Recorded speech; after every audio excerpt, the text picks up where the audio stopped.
کیا وجہ ہے روٹی کیوں مہنگی مل رہی ہے؟ جی صدف بھائی بات یہ ہے کہ آپ کو پتہ ہے کہ روٹی تب ہی مہنگی ہوتی ہے جب آٹا اور اس میں استعمال ہونے والی دیگر اشیاء خوردونوش مہنگی ہو جاتی ہے.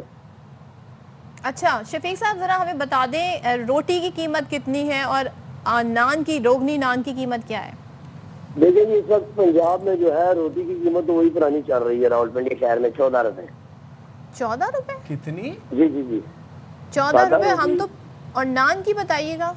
نان کی قیمتیں بڑی ہیں. سادہ نان 30 روپے کے 25 روپے کی مجھے سمجھ نہیں آ رہا. تو اچھا تو آپ اس کو کتنی بڑھانا کتنی چاہ رہے ہیں؟ دیکھیں جی کم سے کم جو ہم نے کل ہائی کورٹ میں ایک اسلام آباد میں ہماری ریٹ دائر ہوئی ہے اسلام آباد والوں نے کی ہے تو اس کے لیے ہم نے کیلکولیشن نکالی ہے جو ہمیں پڑ رہی ہے روٹی وہ 21 روپے کچھ پیسے میں پڑ رہی ہے اور ہم نے ہماری جو ڈیمانڈ ہے وہ کم سے کم 25 روپے. 25 کریں؟ جی جی. اچھا اور وزن بتا دیں. پھر یہ بھی ہوتا ہے کہ روٹی کا جو قیمت کچھ ہے پھر وزن بھی کم کر دیا جاتا ہے تو اس کا وزن کتنا دینا ہے روٹی کا؟ جی اس کا وزن 100 گرام کر رہا ہے جی حکومت کی طرف سے. 100 گرام؟ 100 گرام کی. اور قیمت 100 گرام والی روٹی کی؟ جی جی 25 روپے جی. 25 روپے. اچھا تو یہ جو 28 اکتوبر کو آپ لوگوں نے ہڑتال کا اعلان کیا ہوا ہے اس کی یہ ہڑتال کی کیا وجوہات ہیں اور اس کے مطالبات کیا ہیں آپ لوگوں کے؟ دیکھیں جی اس کی جی سادہ سی 2 وجہ ہیں جو مین وجہ بن گئی ہے اس وقت. ایک وجہ ہے کہ جو آج سے 1 ماہ پہلے آٹے کا جو بیگ تھا 79 kg کا وہ بیگ ہمیں مل رہا تھا 5,500 روپے میں. آج وہی 10,300 10,400 روپے میں پہنچ گیا ہے. اور دوسری بڑی وجہ یہ ہے کہ سوئی گیس کی جو پرابلم ہے وہ لوڈ شیڈنگ میرا خیال ہے آپ لوگوں کو بھی علم میں ہوگا کہ گھروں میں بھی کیا گیس کی لوڈ شیڈنگ ہے تو مہنگی LPG خرید کر ہم روٹی پکا رہے ہیں مہنگی ترین LPG. اچھا تو LPG بھی کہہ رہے ہیں آپ کو مہنگی مل رہی ہے. تو ایک بات بتائیں سرکاری نرخ کیا ہے اس وقت اگر ہم یہ جاننا چاہیں کیونکہ اس میں بڑا فرق آ رہا ہے. ایک طرف ہم دیکھ رہے ہیں ٹماٹر کی میں مثال دے رہی ہوں کہ اس کی قیمت کچھ ہے سرکاری سطح پر اور وہ جو بیچا جا رہا ہے وہ اور قیمت ہے. دیکھیں جی ہر چیز جو ہے نا آسمان کو چھو رہی ہے. کسی چیز میں چیک اینڈ بیلنس نہیں ہے کسی چیز میں کنٹرول نہیں ہے. آپ مجھے یہ بتا دیں کہ 5,000 روپے ایک بیگ کے ساتھ بڑھ گئے ہیں تو 1 سال پہلے ہمیں 14 روپے روٹی کا ریٹ ملا وہ بھی زبردستی ہم سے روٹی بچوائی جا رہی ہے ورنہ مجھے 14 روپے کی کیا چیز ملتی ہے. ایک بند آپ لے لیں فار ایگزامپل بند ہے 80 گرام کا بند ہے 60 روپے کی قیمت ہے. اسی آٹے میں آٹے سے تیار ہوتی ہے اور یہ ہم سے گرم لائب روٹی وہ بھی LPG پہ پکی ہوئی 14 روپے میں مانگ رہے ہیں. شفیق صاحب میری بات سنیں دیکھیں آٹا پورے ملک میں مہنگا ہوا ہے LPG کی جہاں پر آپ بات کریں وہ بھی پورے ملک میں ہم دیکھ رہے ہیں ان کے نرخوں میں بھی اضافہ ہوا ہے تو یہ خالی راولپنڈی میں روٹی مہنگی کیوں بک رہی ہے؟ نہیں راولپنڈی میں تو ابھی جو سرکار نے ریٹ دیا ہوا ہے جی آج تک کے لیے سرکاری جو ریٹ ہے اس پہ روٹی 14 روپے بک رہی ہے کہ انہوں نے ہم سے 2 ہفتے کا ٹائم دیا تھا کہ آپ کو ہم سرکاری آٹا جو ہے 1760 روپے ایکس مل ریٹ دیں گے 20 kg. ابھی تک وہ ملا نہیں ہے. اسی وجہ سے اب 2 ہفتے گزر گئے ہیں. ہم نے کل پریس کانفرنس کر کے وہ شٹر ڈاؤن کا اعلان کیا. نہیں تو 2 ہفتے بعد کوئی فالو اپ میٹنگ کوئی بات چیت ہونی تھی اس کا کوئی بندوبست کرنا تھا یا پھر آپ ڈائریکٹ ہی ہڑتال کر رہے ہیں؟ نہیں کچھ بھی نہیں. میٹنگ 3-4 دفعہ ملے ہیں جو فوڈ والے ہیں DSP صاحب دائیں بائیں شائیں یہ آ رہا ہے وہ آ رہا ہے یہ جا رہا ہے. مطلب ہماری جو پنڈی میں پر ڈے کی کھپت ہے وہ 27,000 بیگ ہے پر ڈے کی 20 kg کے تو انہوں نے 4,800 روپے بیگ جو ہے وہ ہمارے ڈیلروں کو دیے کہ جی آپ لینے تو انہوں نے اٹھائے نہیں ہے کہ ہم آدھا پاؤ کلو آٹا 9 روپے تقسیم کریں گے. اچھا ذرا سا ہمارے ناظرین کے لیے آپ یہ کہہ رہے ہیں 100 گرام روٹی کی قیمت اس وقت 14 روپے ہے جو آپ کہہ رہے ہیں کہ زبردستی ہم سے یہ قیمت جو ہے اس قیمت پہ بکوائی جا رہی ہے. آپ لوگ اسے کتنا کرنا چاہتے ہیں؟ 20 روپے. جی 20 روپے کرنا چاہتے ہیں. اسی طریقے سے ہم 25 روپے کی ہماری ڈیمانڈ ہے جی آپ کو 20 روپے کے بعد گزر گئی ہے. 25 روپے کی ڈیمانڈ وہ پورے 11 روپے کا آپ فرق کر رہے ہیں. اسی طریقے سے GC اسلام آباد کی ٹیم بیٹھی ہوئی تھی اور ہماری کیپٹل نان ویژن کی ٹیم بیٹھی ہوئی تھی کیلکولیشن نکلی ہے 21 روپے کچھ پیسے میں کاسٹ پڑ رہی ہے روٹی. اچھا ایک چیز بتا دیں نا شفیق صاحب یا تو آپ کو یقین دہانی کرائی گئی ہو کہ جی آپ کے مطالبات مانے جائیں گے وہ مطالبات نہیں مانے جا رہے اس پہ آپ ہڑتال کرنے جا رہے ہیں. یہ ہڑتال ویسے آپ کس کے خلاف کرنے جا رہے ہیں؟ دیکھیں جی ہم ہڑتال ہماری ہو رہی ہے گورنمنٹ آف پنجاب کے خلاف کہ آٹا مہنگا LPG مہنگی دیگر اشیاء ضرورت ہے زندگی آپ دیکھیں کون سی چیز جو مہنگی نہیں ہے. گورنر پنجاب نے تعین کرنا ہے قیمتوں کا. جی یہ حکومت پنجاب نے روٹی کا نوٹیفکیشن کیا نا پنجاب میں. سی ایم پنجاب سے مطالبہ ہے نا آپ کا؟ جی سی ایم پنجاب سے ہمارا مطالبہ ہے. جی سی ایم پنجاب سے ان کے وہ تو کہتی ہیں جی عوام کو سستی روٹی پرووائڈ کرنی ہے. تو سنیں اصل میں بات یہ ہے کہ سی ایم کی جو کوششیں ہیں کافی ہیں, ہم خود اس کو ایگری کرتے ہیں کہ وہ کوشش کر رہی ہیں, لیکن نیچے کا جو طبقہ ہے ان کا تک پیپر ورک پہنچاتا ہے, کلیئر بات نہیں پہنچاتے. ہم نے باہر کوشش کی ہے کہ سی ایم صاحب ہم سے بیٹھ کے ہمارے بچوں کا بھی ہمارے گھر کا بھی خیال رکھیں, عوام کو بھی ریلیف دیں, لیکن پیپر ورک میں سب یس جاتا ہے. اب پنجاب گورنمنٹ کو سب اوکے مل رہا ہے, جی آٹا مل رہا ہے. میں آپ کو کہہ رہا ہوں کہ پنڈی میں آج تک کسی تندور پہ ایک توڑا آٹے کا نہیں آیا. اچھا شفیق صاحب آپ ہمارے ساتھ رہے گا, ہمارے نمائندے اس وقت راول پنڈی میں موجود ہیں بابر ملک. بابر اس ذرا بتائیے گا آپ اس وقت کہاں پر موجود ہیں, روٹی نان کی قیمت کیا چل رہی ہے ایگزیکٹلی؟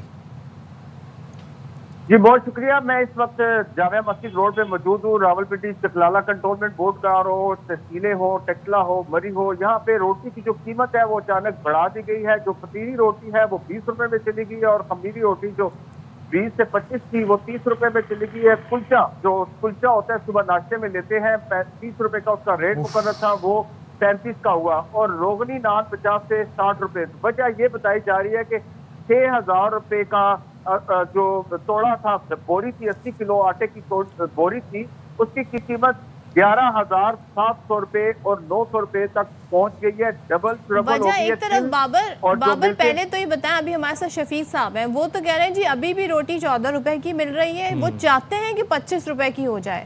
آپ کہہ رہے ہیں آلریڈی قیمتیں بڑھ گئی ہیں, اور وہ جو قیمت ہے آپ اس سے کہیں زیادہ دگنی قیمت بتا رہے ہیں.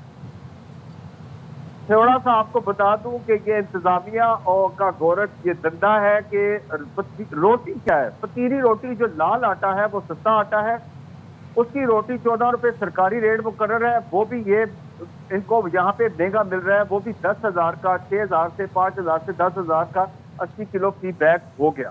انتظامیہ, ڈی سی, کمشنر اور حکومت یہ کہتی ہے نان بائی ایسوسی ایشن سے کہ آپ ہمارا آٹا, سرکاری آٹا جو ہے وہ لال والا, وہ یہاں پہ بیچے, اور وہ 14 روپے میں آپ کو وارہ میں آئے گا. 100 گرام کی وہ روٹی ہے, باقی 160 گرام کا ریٹ مقرر کیا گیا ہے. معاملہ یہ ہے کہ سارے عام عوام, ساری عوام وہ 14 روپے کی جو روٹی پتیری سرکاری روٹی وہ ریٹ مقرر ہے, باقی کیا کھائیں گے. خمیری روٹی, کلچا, روغنی نان, پراٹھا, ان کی قیمتیں بڑھی, جس کی وجہ یہ بتائی کہ فلور مل. اب ہوگا یہ کہ اے آر وائی اس معاملے کو اٹھا رہا ہے, 28 کو یہ شٹر ڈاؤن کر رہے ہیں. فلور مل ایسوسی ایشن یا آٹا مافیا کے خلاف کارروائی کی بجائے انتظامیہ کیا کرے گی, نان بائی ایسوسی ایشن یا ان کے خلاف جو ہے وہ کارروائی شروع کر دے گی, بھاری جرمانے شروع کر دے گی. معاملہ یہ ہے کہ فلور مل ایسوسی ایشن اور جو آٹا مافیا ان کو وہاں جا کے پکڑے, وہاں ریٹ کام کرے. ابھی ذرا شفیق صاحب سے پوچھ, شفیق صاحب آپ تو ہڑتال کر رہے ہیں کہ ہمیں قیمتیں بڑھانی ہیں, آلریڈی قیمتیں بڑھ گئی ہیں, یہ تو بات یہ لگ رہی ہے کہ پہلے سے قیمتیں بڑھا کے پھر آپ ہڑتال بھی کر رہے ہیں. جی ذرا سننے غور سے, بات اس طرح سے ہے کہ جو روٹی کا ریٹ ہے, اب پنجاب میں زیادہ تر 90% نان استعمال ہوتا ہے باقی شہروں میں, اور راول پنڈی شہر کی کچھ صورتحال اس سے مختلف ہے کہ ہمارا جو راول پنڈی شہر ہے یہاں پہ 90% روٹی استعمال ہوتی ہے اور 10% نان استعمال ہوتا ہے. جب سے روٹی کی قیمت 14 روپے ہوئی ہے تو ہماری نان کی طرف 10% سیل رہ گئی ہے. زیادہ تر لوگ یہاں پہ روٹی کھاتے ہیں, کیونکہ کے پی سے آئے ہوئے مزدور لوگ ہیں, کشمیر سے آئے ہوئے ہیں, پنجاب کی جتنی تحصیلیں ہیں جو لیبر لوگ ہیں یہ سب روٹی کھاتے ہیں. پنجاب پنڈی سنتی شہر نہیں ہے. میں جیلم سے آپ ادھر ہو جائیں تو سب سنتی شہر ہے, وہاں پہ پنڈی میں بھی فائدہ ہو, کیونکہ آپ کہہ رہے ہیں 90% یہاں روٹی کھاتے ہیں, تو ذرا قیمت بڑھا دیں, جیسے کہ نان کی قیمتیں بڑھی ہیں باقی پنجاب میں, تو فائدہ یہاں بھی ہو. یہ ساری وجوہات ہیں پھر. جی دیکھیں, ہمیں اس ٹائم تندور والا دیوار سے لگ گیا ہے, ہر تندور والا مقروض ہے. یہ بابر بھائی کھڑے ہیں تندور پہ, ان کو بولے آپ چیک کریں تندور کے اندر 20 کے جی کا پیک پڑا ہے, پورے ممباڑا روڈ پہ چیک کر لیں کہ ہمیں آٹا مل ہی نہیں رہا نا. یہ کیا کریں, ہم آٹا دے رہے ہیں, آٹا دیں تندوروں میں جائیں. 27,000 بیگ کی ڈیمانڈ لکھ کے ہم نے دی ہے, ان سے ہمارا معاہدہ سائن ہوا ہے کہ آپ کو آٹا ملے گا, آپ روٹی بیچیں گے. لیکن 2 ہفتے ہو گئے آٹا نہیں ملا, صرف ہمیں لالی پاپ مل رہا ہے. تو جس سے تنگ آ کے ہم نے مطلب ایشیاڈوم نے نام دیا انشاءاللہ. چلیں ٹھیک ہے, بہت شکریہ شفیق صاحب اور بابر ملک, آپ بھی ہمیں اپڈیٹ کر رہے تھے. اب دیکھنا یہ ہے کہ حکومت کا اس کے اوپر کیا رد عمل ہوگا. ازما بخاری صاحبہ نے بڑا کلیئرلی کہا تھا, دودھ والی جب بات چل رہی تھی کہ میں دیکھتی ہوں کیسے کوئی دودھ کی قیمت بڑھاتا ہے پنجاب میں, تو اب یہاں پر تو آلریڈی قیمتیں بڑھا بھی دی ہیں, اوپر سے ہڑتال کی بھی وہ اندیا دے دی کہ ہم ہڑتال کریں گے. سوچیں اس لیے راول پنڈی میں جی روٹی کی قیمت کیوں زیادہ ہے, کہہ رہے ہیں جی وہاں 90% لوگ روٹی کھاتے ہیں, تو اس لیے قیمتیں اس کی بڑھانی. اپنا نقصان ان کا کہیں نہ ہو, ہڑتال بعد میں کریں گے, قیمت پہلے بڑھا دی اور ہمیں آ کے قیمت پرانی بتا رہے ہیں. تو یہ ہمارے نمائندے نے ہمیں بتایا کہ جی اصل میں کس قیمت پہ بیچی جا رہی ہے. انفارچونیٹلی ہم اب یہ وہ وقت ہم ایکسپیرینس کر رہے ہیں جہاں پر نہ آپ کے ہانڈی میں ڈالنے کے لیے ٹماٹر آپ کی قوت خرید میں آ رہا ہے, نہ اس سالن کے ساتھ کھانے کے لیے روٹی اب آپ کی قوت خرید میں آ رہی ہے, دودھ کا کہاں پہ جانا ہے کسی کو پتہ نہیں ہے. بالکل تو انفارچونیٹلی ویری سیڈلی یہ حقائق ہیں, اور یہ ہم آپ تک آپ کے مسائل جو ہیں ان پہ باخبر سویرا کے پلیٹ فارم کے حوالے سے بات اٹھاتے رہیں گے.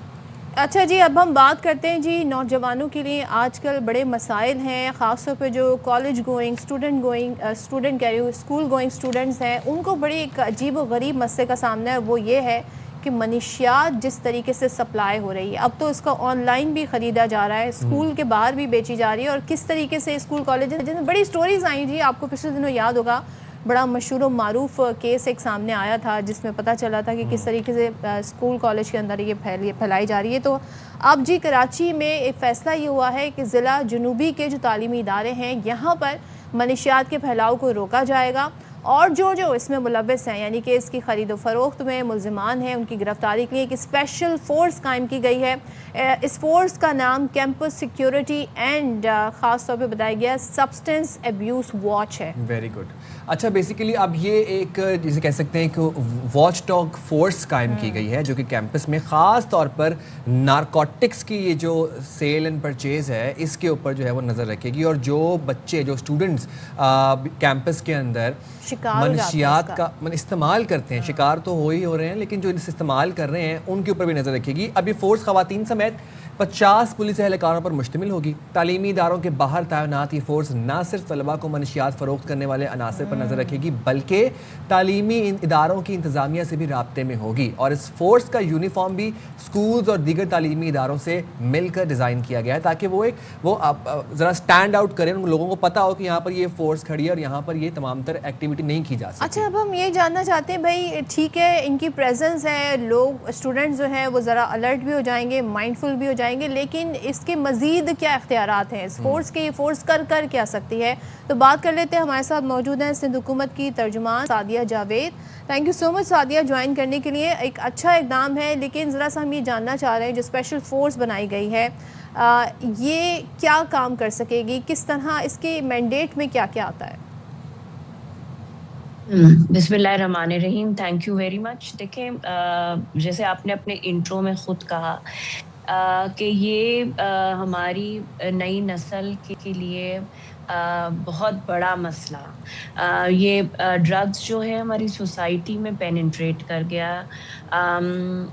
میں آپ کو بتاؤں کہ یہ جو ڈرگ ٹاسک فورس ہے اس کا فیصلہ کیا گیا تھا جب ہوم کمیٹی کی میڈم فریال تالپور صاحبہ جس کی چیئرپرسن ہے ان کی سربراہی میں ایک میٹنگ ہوئی, اور انہوں نے پولیس سے اپڈیٹ مانگی تھی کہ جی جو ڈرگ کی پیننٹریشن ہو رہی ہے اسکول کالجز اور جو نئی نسل ہے اس کی انوالومنٹ ہو رہی ہے اس کے بارے میں رپورٹ پیش کی جائے. جب وہ رپورٹ پیش کی گئی تھی تو دل دہلا دینے والی رپورٹ تھی, کیونکہ اسکولز اور کالجز میں جو ہے اس کا استعمال ہو رہا تھا, اس کی سپلائی ہو رہی تھی. تو اس وقت یہ فیصلہ کیا گیا تھا کہ ایک ٹاسک فورس بنائی جائے گی جو جن کی موجودگی ہوگی اسکول کالجز میں, جس کا پائلٹ پروجیکٹ جو ہے وہ ڈسٹرکٹ ساؤتھ کراچی سے شروع کیا گیا ہے. کراچی ہم شکر گزار ہیں تعلیمی اداروں کے بھی کہ جنہوں نے گورنمنٹ کے ساتھ ہاتھ ملایا اور انہوں نے گورنمنٹ کو اسپیس دی کہ وہ اسکول کالجز میں جو یہ فورس ہے جو 50 لوگوں پر اس وقت مشتمل ہے جس میں مرد اور عورت شامل ہے وہ اپنی پریزنس اسکول اور کالجز میں رکھ سکیں. اب آپ کا سوال یہ ہے کہ یہ کیا کر سکے گی. دیکھیں ایک تو پہلی بات یہ ہے کہ بالکل نظر رکھی جائے گی کہ جو بچے آلریڈی انوالو ہو گئے ہیں ان پہ نظر رکھی جائے گی. دوسرا کہ اگر جو ڈرگ پیڈلرز ہیں جو یا سپلائرز ہیں ان پر یہ واچ رکھے گی.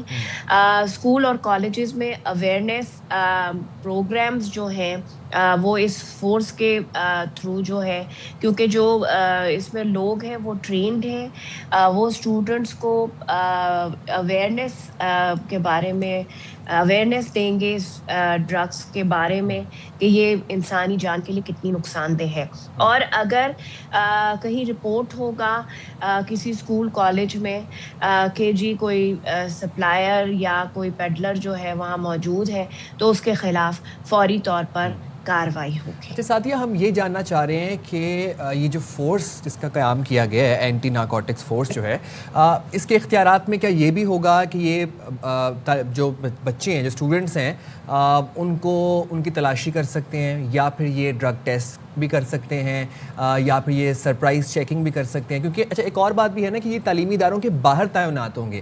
موسٹلی جو سکورنگ ہو رہی ہے وہ تعلیمی اداروں کے اندر وہ آن کیمپس ہو رہی ہے اور وہ بچے آپس میں سکورنگ کر رہے ہیں, کینٹینز میں ہو رہی ہے, گراؤنڈز میں بیٹھ کے ہو رہی ہے. تو یہ فورس جو ہے یہ اس کا خاتمہ کیسے کر سکتی ہے؟ نہیں جی جو یہ فورس ہے اس کو اداروں کے اندر ایکسس ہوگا خاص طور پر کیونکہ کینٹین جو ہے وہ ان چیزوں کو سپلائی کرنے کا ایک آسان طریقہ ہوتی ہے. تمام ایسی جو کینٹینز ہیں جو government of Sindh already identify کر چکی ہے جو ہمارا ایکسائز ڈپارٹمنٹ ہے ان پر کڑی نظر رکھے گی یہ فورس. بالکل آپ کی بات صحیح ہے کہ رینڈم چیکنگ اسکول کی یا انسٹیٹیوٹ تعلیمی ادارے کی اجازت سے رینڈم چیکنگ ہوگی. پیرنٹس کو بھی انوالو کیا جا رہا ہے اس میں کیونکہ پیرنٹس کی بھی کاؤنسلنگ کی ضرورت ہے کیونکہ بچوں کے بیہیویئر میں جب تبدیلی آتی ہے تو اسکول کے بعد وہ گھروں میں ہوتے ہیں تو وہ جو ہے وہ پیرنٹس کو بھی اس میں آن بورڈ لیا گیا ہے.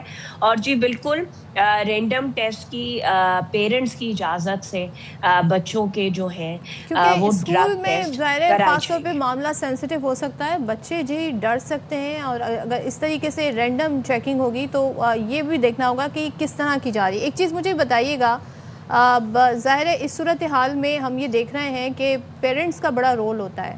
آپ نے کہا کہ یہ فورس اس بات کی اہلیت بھی رکھتی ہے کہ بچوں کو آگاہی دے گی, تو کسی قسم کی ورک شاپ کا انعقاد کیا جائے گا, کیا کیا جائے گا؟ ہاں جی ہر جن اسکولوں میں اس وقت ان کی تعیناتی یا انسٹیٹیوٹ میں تعیناتی ہوئی ہے وہاں جو ہے وہ اسکول انتظامیہ یا انسٹیٹیوٹ کی انتظامیہ کے ساتھ مل کر جو ہے وہ اویئرنیس جیسے بریسٹ کینسر کے بارے میں اویئرنیس دی جاتی ہے اسکولس میں یا باقی اس کے لیے جو ہے وہ اسٹوڈنٹس کو اویئرنیس دی جائے گی, بتایا جائے گا. اور پیرنٹس کو بھی کیونکہ ظاہر سی بات ہے پیرنٹس بھی بعض ٹائم لا علم ہوتے ہیں, بچوں کے بیہیویئر میں تبدیلی آتی ہے اس طرح نوٹس نہیں کرتے, تو جو ہے ان کے لیے بھی اویئرنیس پروگرامز کے وہ کس طرح اپنے بچوں پر جو ہے وہ نظر رکھ سکتے ہیں اور اگر کوئی تبدیلی آئے تو وہ گورنمنٹ کے جو ادارے ہیں ان سے رابطہ کر کے اور مدد لے سکتے ہیں اور اپنے بچوں کو اس جو یہ لعنت ہی کہا جائے گا جو سوسائٹی میں پھیل رہی ہے اس کو روک سکیں. اچھا سعدیہ, فار انسٹنس اگر کسی بچے کا ڈرگ ٹیسٹ پازیٹیو آ جاتا ہے یا پھر اس کے پاس سے منشیات برآمد ہو جاتی ہیں تو پھر کیا ایکشن لیا جائے گا؟